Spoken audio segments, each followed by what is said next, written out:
이 두 가지의 관점에서 이 두 가지의 관점에서 대두되는 문제들이 사실상 현대신학의 논쟁점에 해당되는 것들이다.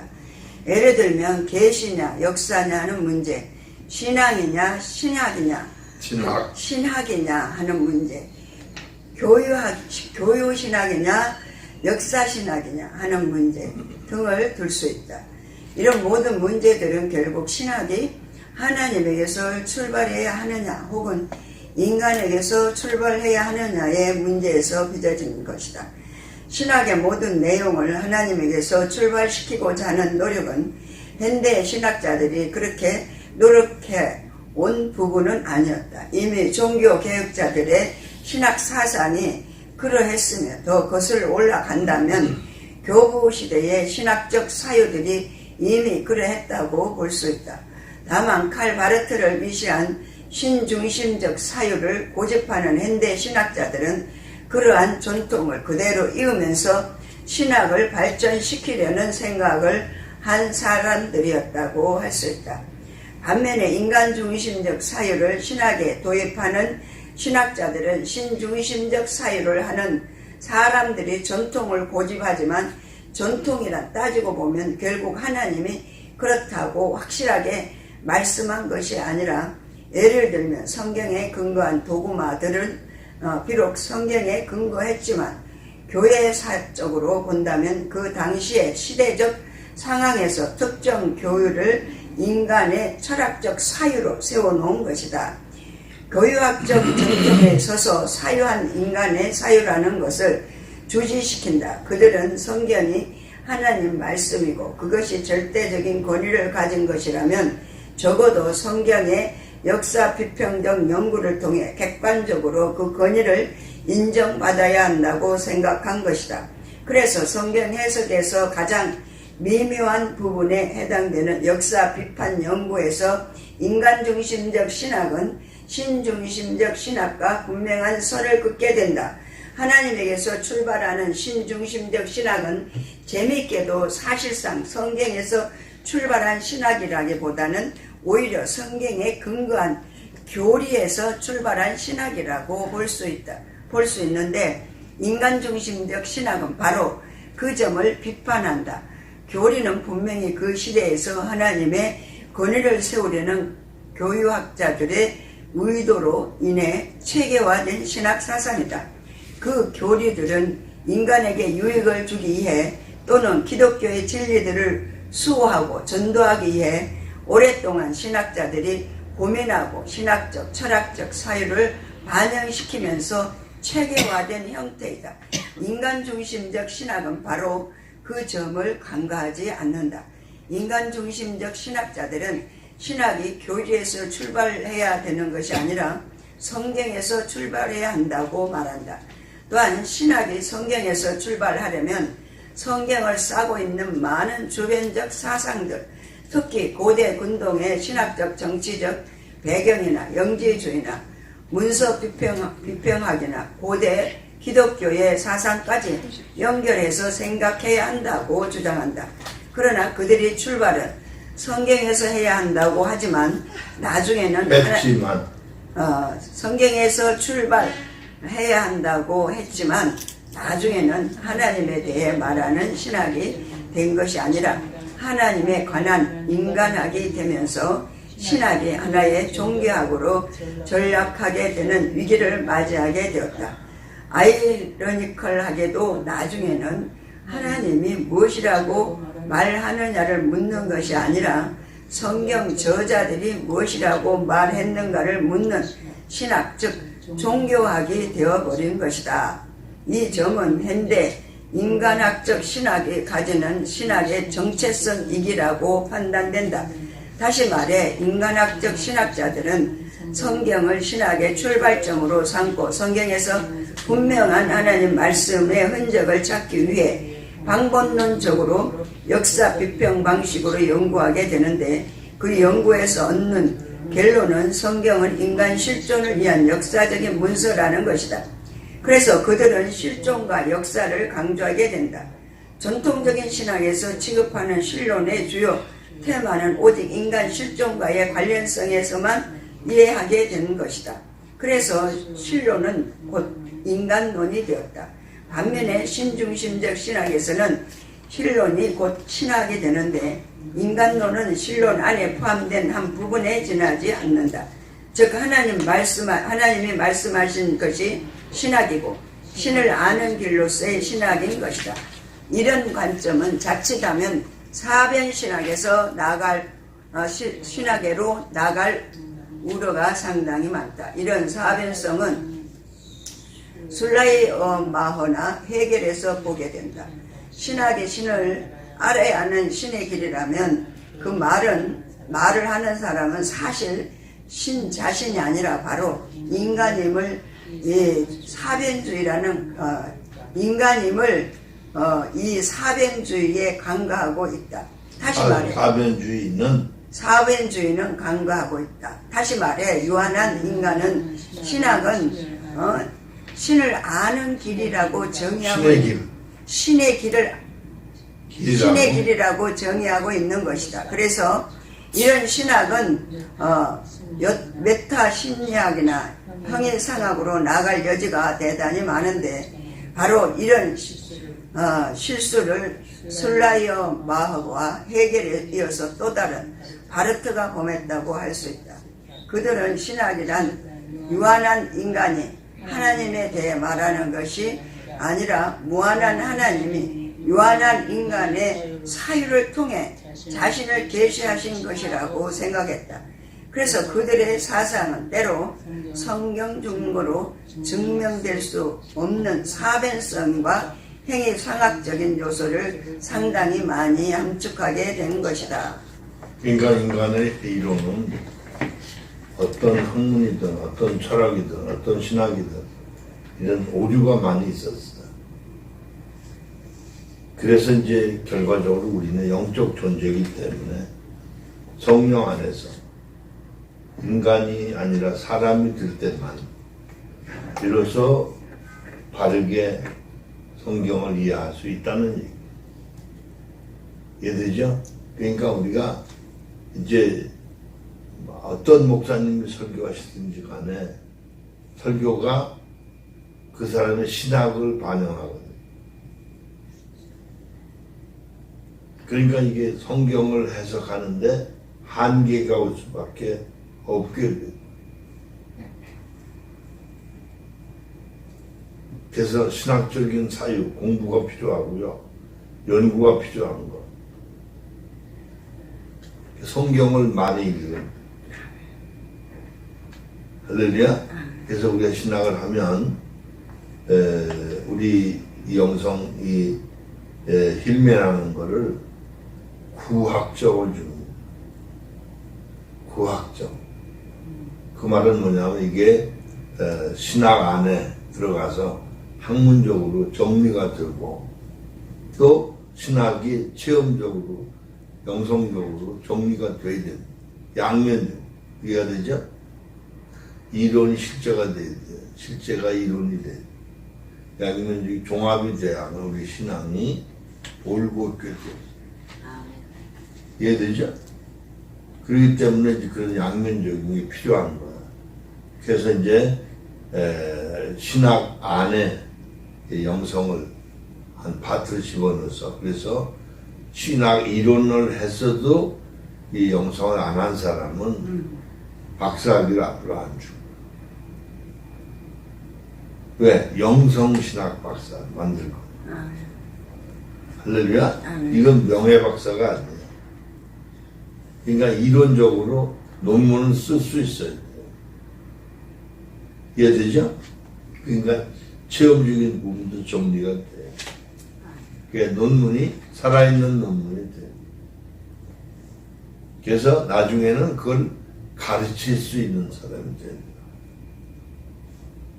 이해되죠? 예. 그러니까 그게 이제 우리한테 꼭 필요한 단어, 과정입니다. 이해되죠? 예. 그 다음에 2번인가요? 네, 2번입니다. 40페이지 2번. 우리는 이런 신학적 틈바구니에서 우리의 주 테마인 영적 존재로의 인간학을 생각하고 그것이 하나님의 형상이라는 사상에 근거해 있다는 것을 전제해야 한다. 그리고 우리는 전제로 해야 한다. 그리고 우리는 우선 하나님의 형상 이론이 성경의 분명한 증거와 아울러 전통적인 교유학자들에 의해서 체계화된 사상임을 알아야 한다. 그래서 우리의 출발점은 전통적 교유학과 성경의 전체적 사상을 고려하면서 이 문제를 풀어나가야 한다. 우리는 우선 인식해야 한다. 그리고 성경이 하나님 말씀이라는 말씀의 실제성을 믿고 체험한 저자들의 고백임을 믿거나 처음부터 비과학적인 사실을 담은 신화라는 것 둘 중의 한 개를 분명히 선택해야 한다. 만약 우리가 성경을 하나님의 실제성을 체험한 저자들의 고백이 아니고 역사 비평적으로 또는 자연과학적으로 검증받아야 하는 역사적 문서로 취급하여 고고학의 대상으로 삼는다면 우리는 처음부터 성경을 오해하고 있었음에 틀림없다.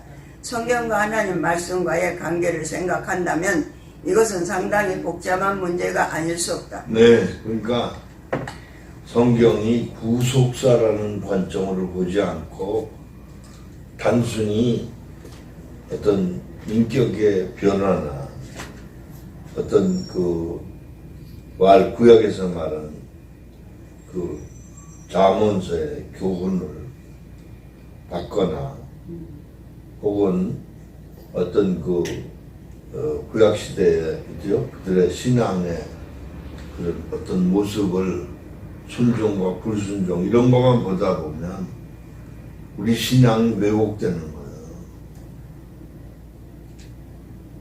그러니까 드라마에 나오는 배우들의 연기가 뭐예요? 사실이 아닌 걸 사실인 것처럼 꾸미는 거죠. 그러니까 우리가 영적인 존재로 살지 않으면 인간적으로 사는 건 전부 그런 드라마틱한 삶이에요. 그게 육신적인 삶이에요. 그럼 여러분 그 드라마에 나오는 그 배우들이 연기할 때요 가짜 눈물도 있지만 그들 슬픈 눈물도 있게 많아요. 왜? 그 드라마 내용에 그죠? 심취하던 몸은 울게 되는 거예요. 그래야 명연기가 돼요. 이해되죠? 그러니까 지금 우리는 가짜로 웃는 거예요. 무슨 얘기? 여러분 드라마 보고 슬퍼서 울잖아? 진짜 울 경우가 있잖아? 내 슬픔, 뭔가 그냥 감정이입 때문에 우는 거지, 그죠? 내가 진짜 슬퍼서 우는 건 아니고. 그럴 수도 있다는 거야. 그러니까 우리가 진짜 같은 가짜 삶. 여러분 가족 사랑하는 거 느낌이 있어요. 없다는 거 아니에요. 근데 그 감정까지도 가짜 쓰인다. 영적이지 않은 거 다 가짜야. 무슨 얘기냐면 혼이 느끼는 건 다 가짜다. 영이 느껴야 진짜. 그게 고백이야. 할렐루야.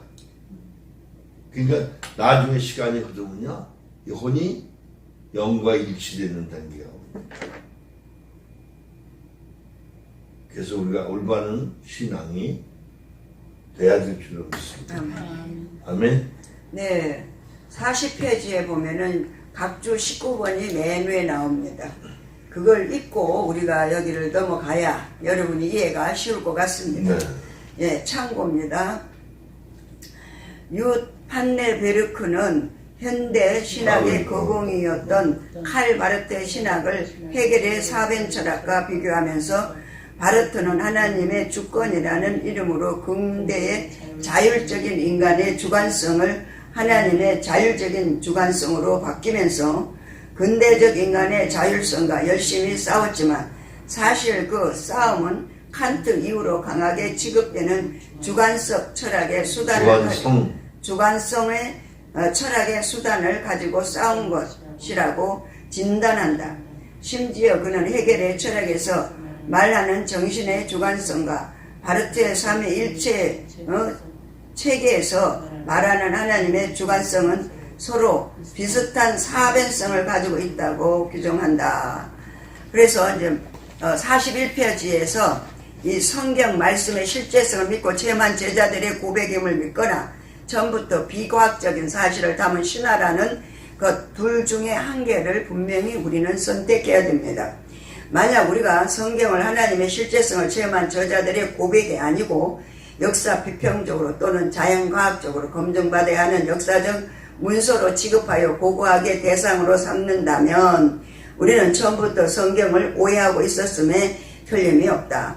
성경과 하나님 말씀과의 관계를 생각한다면 이것은 상당히 복잡한 문제가 아닐 수 없다. 만약 하나님 말씀이 무엇이냐는 질문이 지어진다면 우리는 쉽게 성경이 곧 하나님 말씀이라고 대답한다. 그러나 신학적으로 본다면 성경이 하나님 말씀이다라는 말은 이미 많은 문제를 담고 있음을 곧 발견하게 된다.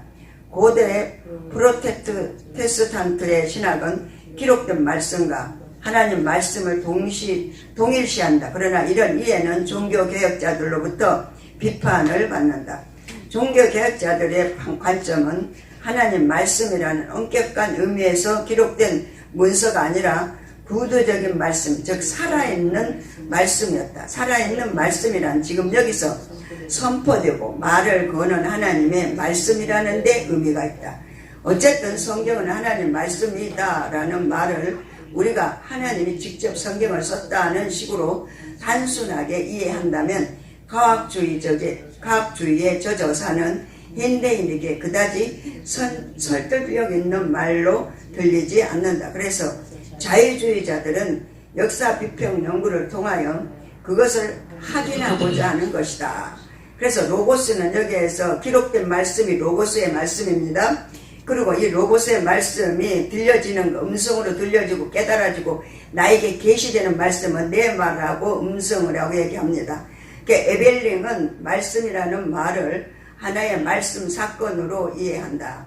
기록된 문장들, 즉 전승 속에는 말을 거는 자와 그 말에 응답하는 자와의 인격적 영적인 관계, 즉 말씀 사건이 있다는 것이다. 이 관계는 영적이고 인격적인 사건인데 이것을 가져오는 것은 하나님의 실제성과 관계되는 선포이고 이것을 선포해야 한다고 말한다. 예, 여기서 먼저 한번 점검하고 나와야 될 게 뭐냐면 하나님 말것임이 물론 좁게 말하는 기록된 말씀인 로고스 성경입니다.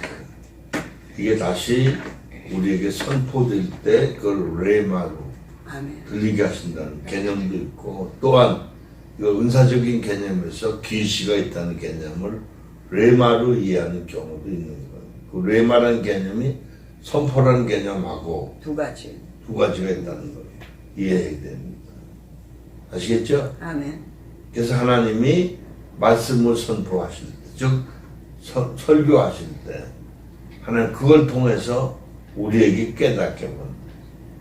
그러니까 그 좁게 말은 그런 거예요. 그런데 하나님 말것임은 크게 말하면 예수 그리스도가 하나님 말것입니다. 왜? 영원한 구원이 우리에게 이루어지게 하는 거예요. 그런 틀이 없이는 안 되는 거예요. 이해되죠? 그러니까 똑같은 두부인데 무기인데 여기 틀에다 넣고 그죠? 네모한테 만들잖아요. 나중에 칼로 이렇게 분리하잖아요. 그거 마찬가지예요. 그게 모든 신앙이 이런 틀 안에 딱 정리가 돼요. 그래가지고 하나님의 그 말 것임은 더 구체적으로 말하면 사건이 우리에게 말을 것입니다. 사람을 통해 우리에게 말을 모든 게 말 것임으로 그 얘기는 우리가 신앙 고백하게만 그리고 그 고백이 실현되는 게 삶이다. 이 모든 게 연결이 될 때만 생명이 됩니다. 아멘. 할렐루야. 이거 이제 우리가 폭넓게 자꾸 이제 딱 지나가면 설명은 한계가 있어요. 근데 앞뒤 문맥을 보면 이 모든 게 종합이 돼요. 할렐루야? 예. 맨 끝에 예. 밀러. 에벨링. 아니, 맨 끝에. 각주 21번 뒤에 밀러, 스페퍼는 스베페. 배퍼. 베페. 예, 퍼요, 배퍼예요. 베페. 배페. 우리 한국식으로 발음합시다. 아이고, 한국이. 밀러, 스베퍼는 언어와 페라니까, 말씀. 페. 말씀에서 성경은 증인들의 고백이라고 단언하고 있다. 성경의 당시의 저자들이 예수 안에 있는 하나님의 실제성의 사건을 보고 체험한 증인들의 고백을 담는 실제성의 증거라면 18세기 말 이후부터 대두된 역사적 예수 연구와 양식사 비평, 자연과학적 혹은 실증주의적인 방식으로 성경을 쪼개기 시작하는 것은 분명히 신학적인 넌센스에 잘못된 것에 해당될 것이다. 성경이 예수 안에 있는 하나님의 실제성을 체험한 저자들의 고백이라면 마치 성경의 객관적인 사료나 고고학적인 문서인 것처럼 쪼개고 분석해서 예수가 실제로 메시아 의식을 가졌느냐 혹은 더 나아가서 진짜 실제한 인물이냐를 찾고자 하는 역사 비평 방식은 신중심적인 사유의 관점에서 보면 분명히 심각한 신학적 오류이다. 여기서 의미 있는 것은 성경의 고백이라는 데 있다.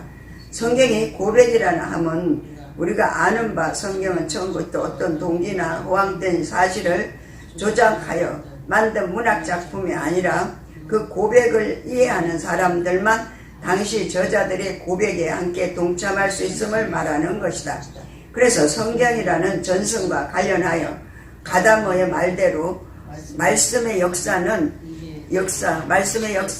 이해되어야 하는 것이지 인식되어야 하는 것이 아니다. 네, 밑에 저 각주 보시. 각주 21번입니다. 먼저 장에 있어요. 42페이지 1페이지에 맨 밑에 에벨링의 말을 갖다가 이게 지금 각주로 논문에 지금 기록한 저서입니다. 21 특히 그의 저서는 지금 일어나는 캐리그마와 역사적 사실로서의 캐리그마의 관계를 불투만 신학과 더불어 취급하고 있다.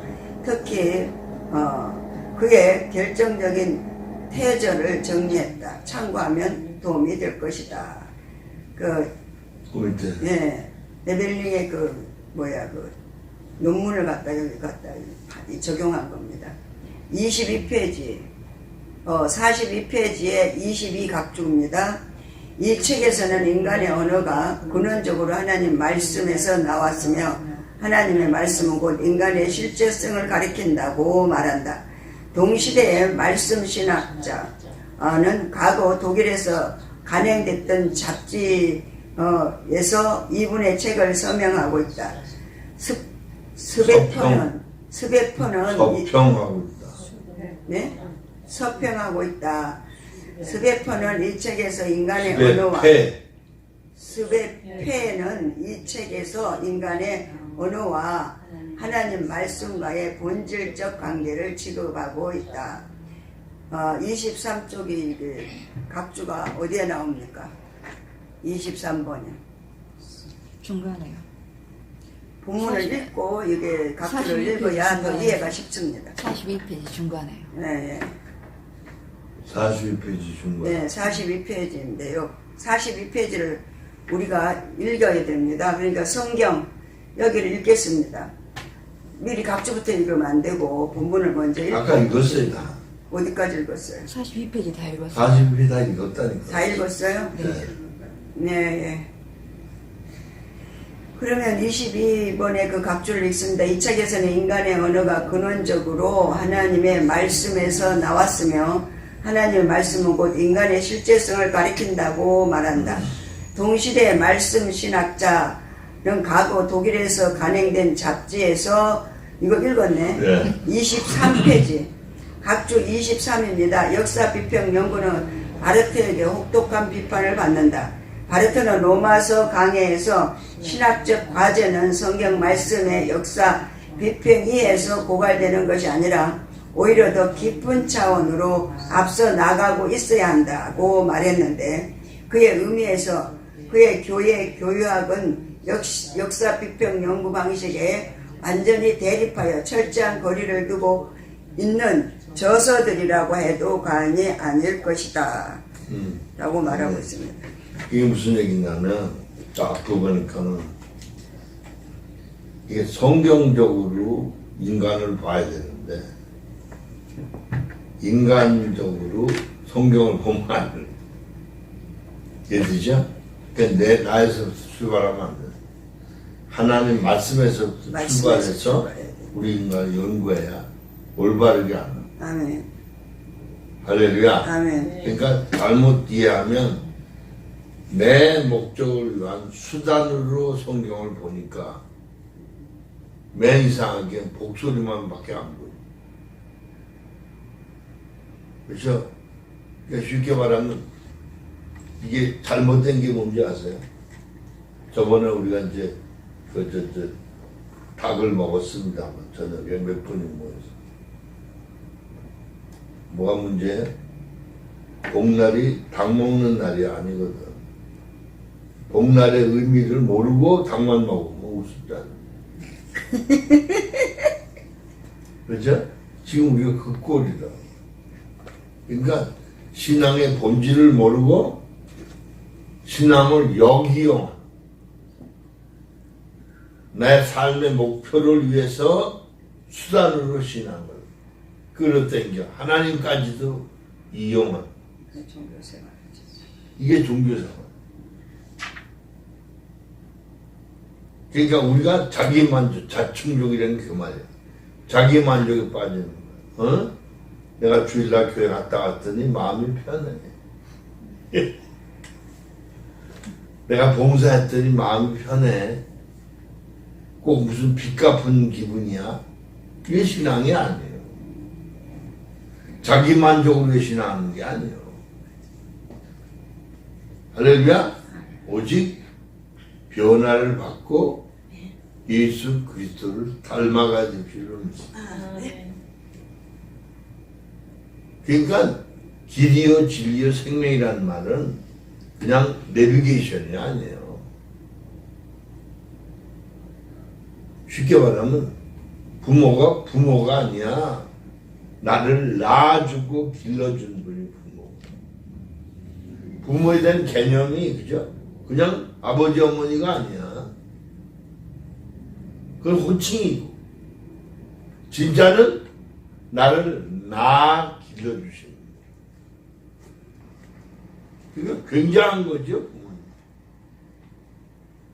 그렇죠? 인간적으로 보면 마치 창조주 같잖아. 우리 낳아줬으니까. 내 존재가 부모님 때문에 있으니까.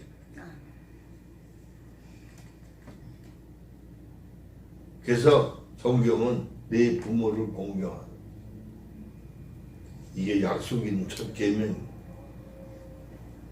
공경하면 땅에서 잘 된다. 할렐루야. 이게 하나님 약속이에요.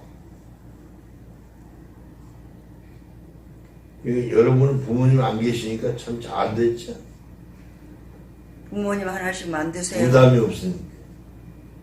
안 계시면 섬길 분을 만드세요. 그게- 어떤 분은 딱 만드시더라고, 오다마다. 그러니까 무슨 말인지 이해가 되죠? 어머니 아버지로 모신다고. 아니 그러니까 이게 본질적인 걸 우리가 이해해야 된다 이거야. 그게 중요한 게. 그러니까 잘못하면 복날 개고기 먹는 줄 안다. 이해되죠? 그러니까 그걸 왜 했는지 근원적인 걸 우리가 알면 그 의미를 알고 먹을 수 있다. 그러니까 우리 인간의 그죠? 이 더위를 잘 지내온 그 뭔가 몸에서 빠져나가는 기를 채우기 위해서 그런 걸 먹는다. 그래서 이제 예를 들어 우리 개고기가 이게 불포화지. 수환자겠죠. 그게 좋다는 거죠. 또 오리고기가 불포화지. 뭐 그런 얘기예요. 그것도 이제 우리가 너무 지나치게 거기 매달릴 게 없어. 하나님 모든 걸, 그죠? 우리 필요에 따라 주시는 거야. 때를 따라, 계절에 따라, 그죠? 우리 조금 전에 뭐 먹었죠? 큰 거. 무화과, 노란 무화과는 또 그런 거 처음 봤네. 그러니까 그게 무화과가 뭐예요? 꽃이 안 핀다고 무화과. 기가 막히죠? 하나님은 그렇게 역사하시고. 그러니까 그때마다 이 햇빛과 비, 여기 그 기후에 따라 거기에 걸맞는 과일의 결실을 맺게. 할렐루야. 예. 네, 여기에서 의미 있는 것은 성경이 고백이라는 데 있다. 성경이 고백이라 하면 우리가 아는 바 성경은 처음부터 어떤 동기나 허황된 사실을 조작하여 만든 문학 작품이 아니라 그 고백을 이해하는 사람들만 당시 저자들의 고백에 함께 동참할 수 있음을 말하는 것이다. 그래서 성경이라는 전승과 관련하여 가다모의 말대로 말씀의 역사는 이해되어야 하는 것이지 인식되어야 하는 것은 아니다. 가다모는 인간의 언어를 통해 어떻게 하면 과거의 영적인 사건의 결과인 전승과 만날 수 있는가를 해석학의 주제로 삼는다. 해석학의 과제는 전승 속에서 과거적이고 기록적인 사료를 만나는 것에 있는 것이 아니라 체험적이고 경험적이었던 영적인 만남이 지금 현재 다시 일어나야 하는 사건적인 것이 될 수 있는가 하는 점에 있다. 그래서 전승과의 만남은 언어의 사건이고 이 사건을 실존적인 삶의 해석으로 만나야 한다고 그는 강조한다. 네, 아주 기가 막힌 얘기죠. 이게 무슨 얘기예요? 바울이 체험한 대로 우리도 체험을 해야 되는 거지. 아멘. 그죠? 체험적 사건을 가지고 바울의 일반적인 삶만 말하면 의미가 없는 거예요. 그렇죠? 그러니까 우리가 똑같이 성령을 받고 거듭나고 능력을 받고 훈련을 받아서 그게 체험되니까 진리가 이해되는 거예요. 그래서 이 성경은 살아계신 하나님의 말씀입니다. 할렐루야. 그러니까 그냥 그걸 문자적으로만 이해하면 의미가 없는 거예요. 그렇죠? 그러니까 성경은 체험해서 고백되어지는 책이지 문학작품이 아니에요. 그럴싸하다. 나도 바울처럼 좀 흉내 좀 내야 되겠다. 그럼 나도 바울처럼 천막교 매는 기술을 좀 배워가지고 전 세계를 떠돌아다니면서 천막교 매는 일 하면서 복음이나 전해지. 그런 얘기가 아니에요. 외형적인 걸 담자는 게 아니에요. 본질적인 영적인 걸 담자는. 할렐루야? 이게 없으면 여러분 우린 전부 위선이에요. 그래서 위선 떠는 거야. 남 보기 좋게, 그죠? 애들 말하면 재롱 떠는 거. 의미가 없어요. 그러니까 우리의 만남은 신앙적인 코인원, 교제를 만나. 할렐루야? 이해되죠? 할렐루야? 네. 우리의 만남은 우연이 아니고 하나님의 뜻에 합당한 만남인 줄로 믿습니다. 그 필연이라고 그래요. 필연. 예. 우연이 아니고 필연이다. 우연이 아니고 필연. 네, 할렐루야. 네. 가다모의 말처럼. 네, 43페이지. 두 번째 단원입니다. 가다모의 말처럼 성경은 해석학적 경험 또는 체험이라는 이해에 기반에 서서 해석되어야 하는 책이지 오성에 쪼개는 대상으로서의 책이 아니다. 그래서 성경이 쪼개는 오성의 대상이라면 성경은 인간이라는 저자들의 신학들의 자신들의 공동체를 위해 스스로 만들어낸 신화거나 날조된 문서가 분명할 것이다. 비평주의 학자들이 이런 오해를 했다고 볼 수 있는데 비평주의 학파란 이미 18세기 말에 한때 있었던 종교 사학파이다. 그들은 과학, 학문이라는 칼로 성경을 난도질하다가 칼 바르트나 에밀 브룬너의 브리드리히 고가르텐 등에 의해 프리드리히 고가르텐 등에 의해 욕을 먹은 자연과학의 영향을 받은 학자들이다.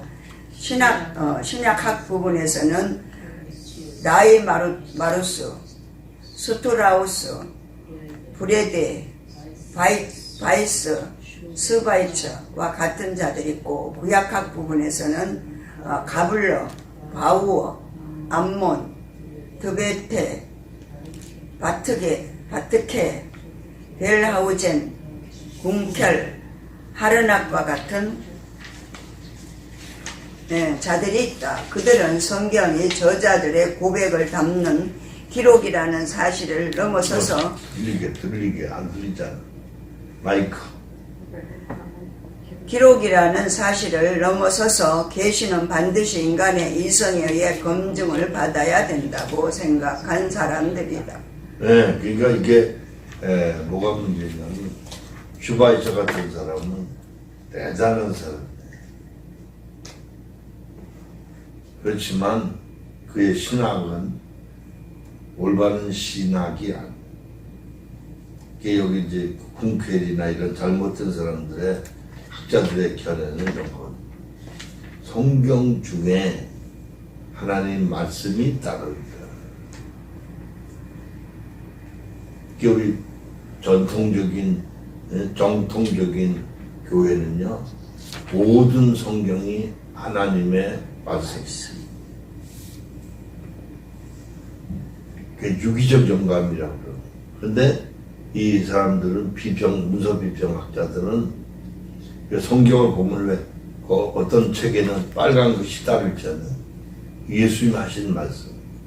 이것만 하나님 말씀. 그러니까 개인의 체험 이런 거 아니다. 그러니까 뭐가 돼요? 하나의 외식적인 어떤 삶, 모랄리즘, 도덕 개념 이런 것만 노출시켜요. 그래서 신앙이 왜곡되는 거예요. 그래서 성경 유기적 영감이라는 말은 바울의 체험까지 그대로 다 유기적으로 하나님이 계시하셨다. 할렐루야. 그런 개념이 유기적 영감이라는 말.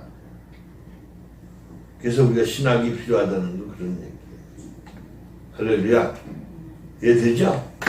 네, 예. 약주 25분을 봅니다. 44페이지 25분. 잼너 들어가기 전에 같이 읽습니다. 양식사 사학파란 18세기서부터 역사적 비평 방식으로 전승을 연구하여 신학을 종교적 학문으로 만들려고 노력한 자의주의자들에 말한다. 이들 종교개혁자들에 의해 고수되었던 정경의 절대성과 통일성의 관점을 무시하고 정경의 상대성과 비통일성이라는 관점으로 구약과 신약의 통일성을 깨버렸다. 구약학에서의 서는 신약과 구약의 비통일성을 주장했고 19세기의 주된 테마였던 모세 오경이 이스라엘 초기 역사에 기록된 것이 아니라 상당한 후의 시대의 작품이라고 했다. 문학 비평 사학가로는 종교가 사학파로서 등을 들 수 있는데 문학 비평학적 성경을 주석하여 성경에서 성경을 구성하는 여러 양식들을 구분했다. 신학 부분에서는 당시의 역사 비평 방식으로 교회 교회학의 근거인 성경을 분석하여 신학을 하나의 종교학 내지 고고학으로 전략시키는 연구도 함께 이루어졌다. 특히 이들에 의해 예수 연구로 절정을 이루었다고 할 수 있다. 성경에서 예수에 대한 묘사는 신화적인 요소가 많기 때문에 현대 역사 이해와 맞지 않는다고 했고, 복음이 역사적인 보도가 아니라 당시 예수를 따르던 공동체의 신앙적 반성에 불과하다고 했으며, 예수 당시의 유대 묵시록적 자료들을 연구하여 예수의 해석을 역사적 내지 학문적으로 연구했다. 이런 역사 비평 연구에 또 함께 가담한다. 이런 추세에서 당시 활약했던 학자들을 나열해 본다면, 지금 앞에 얘기한 사람들입니다. 쭉 써있어요. 네, 앞에 지금 스바이처나 스트라우스나 이런 분들이 그래서 잘못된 그, 신학 부분, 그 군케이라는 예수님을 잘못 그들이 신화적인 것으로. 거기 나오죠. 문화 비평 사가로서 그 H 군켈 예. 사람. 그러니까 앞에 있는 그 사람들의 전부 다 이런 사람들 쭉 얘기하는. 예, 쭉 얘기한 것입니다. 그리고 JS 점너 같은, 이제 본문으로 돌아갑니다. 44페이지. 같은 이는 기독교 진리의 내용은 더 이상 하나의 종교회의의 건의를 통해 대표되어야 하는 것이 아니라 각자 개인적인 신학적 성향의 수단에서만 그 일반성을 가질 수 있어야 한다고 말한다. 이런 발상들은 확실히 계몽주의의 영향으로 인한 개인의 자유와 자율성에 입각한 합리주의의 성향이 담긴 주장이라고 볼 수 있다. 이런 자유주의의 사조들이 신학사에서 약 200명 정도 신학의 중심 부분을 차지하고 있었던 것이다. 이런 역사 비평적 신학적 사조에 대해 조시신학적 반성 없이 직접 성경에 주석해서 성경을 가지고 설계할 수 있다고 생각하는 것은 기만적이다고 말한 판넬 베르그는 그의 말을 깊이 생각해보면 이 말이 상당히 일리가 있게 와 닿는다. 네, 참 그러니까 재미있는 거예요. 왜냐하면 과거 우리가 신학할 때도요. 예.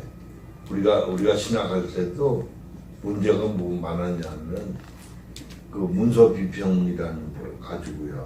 뭐 A 문서, B 문서, J 문서를 가지고 뭐 원본이 뭐 누가복음이 먼저 뭐 이렇게 해서 짧게 해서 마태복음, 마가복음 만들었다. 뭐 별의별 소리가 다 있었어요. 그래가지고 그냥 복잡하기만 했다. 근데 여기서 지금 얘기하는 거예요. 성경 신학만 가지고도 문제가 있다. 그러니까 교리 신학, 교리가 필요한 거예요. 교리가 없이 성경을 해석하면 이랬다 저랬다. 그러니까 특별히 그 계시록 20장면이죠. 천년왕국에 대한 거, 세 가지가 들었죠. 무천년설. 그 말은 교회 시대가 천년왕국이다. 이게 무천년설이에요. 이게 전천년선이 있고 후천년선. 예수님 재림하시기 전에 천년왕국이 있다는 게 전천년. 후천년선은 예수님 재림하시고 천년왕국이 시작됩니다. 이게 학문적으로 이게 정리가 안 되면 종말론도 오해가 되고 천국론도 오해가 되고 이게 이 교리적 신학이 잘 안 되면 우리 신앙이 흔들려. 자기 감정이 치우치는 현상주의에 빠지는. 이해되죠? 이게 그래서 필요한 거예요. 학문이라. 이게 많은 도움을 줘요. 이해되죠? 할렐루야? 아멘. 예. 네, 3번입니다. 45페이지 3번. 성경의 당시의 저자들이 그리스도 안에서 역사하시는 살아계신 하나님을 체험한 자들의 고백이라고 한다면 고고학적인 접근이나 자연과학적인 혹은 역사 비평적인 접근으로는 성경이 증거하는 생명의 실제성을 만나기 어려울 것이다.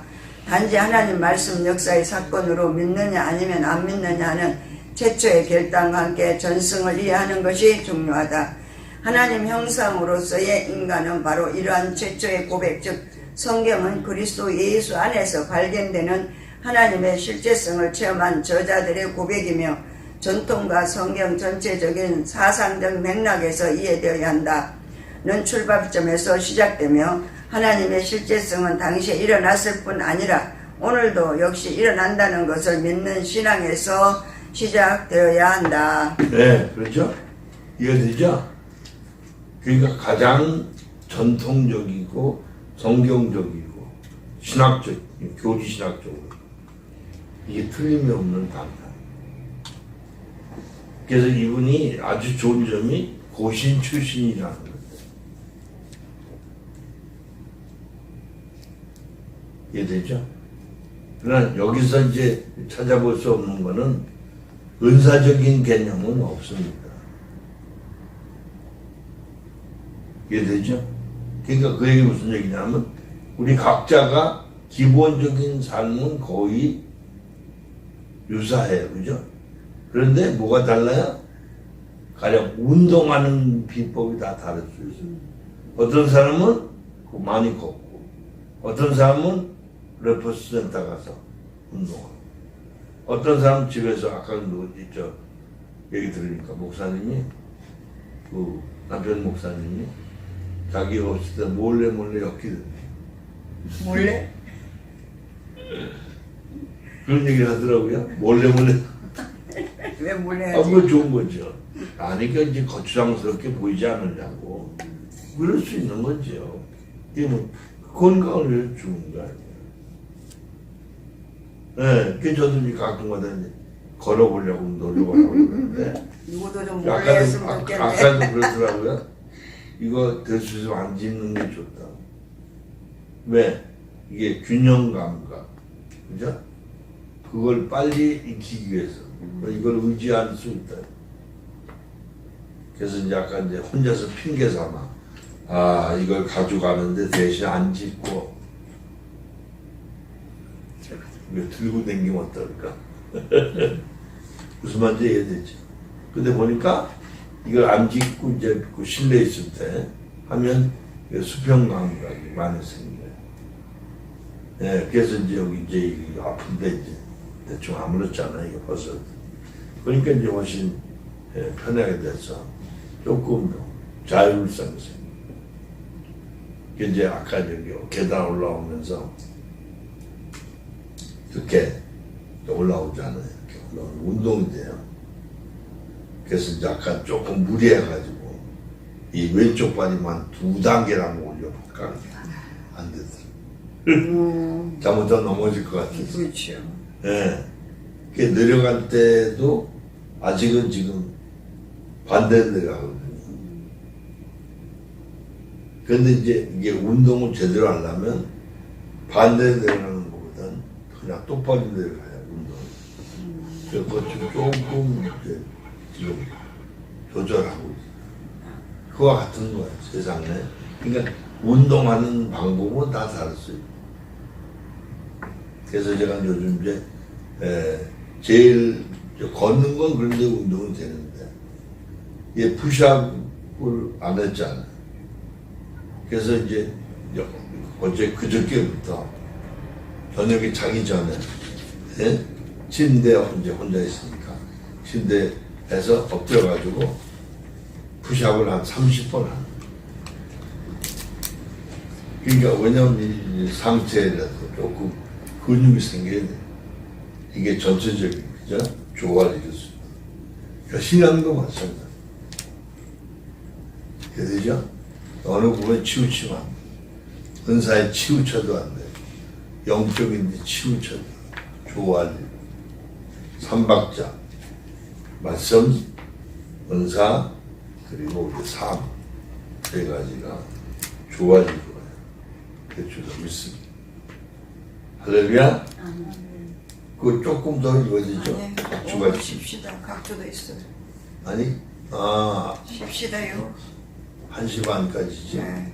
난 또 마지막인 줄 알았네. 아니에요. 5분 쉽니다. 쉽니다요.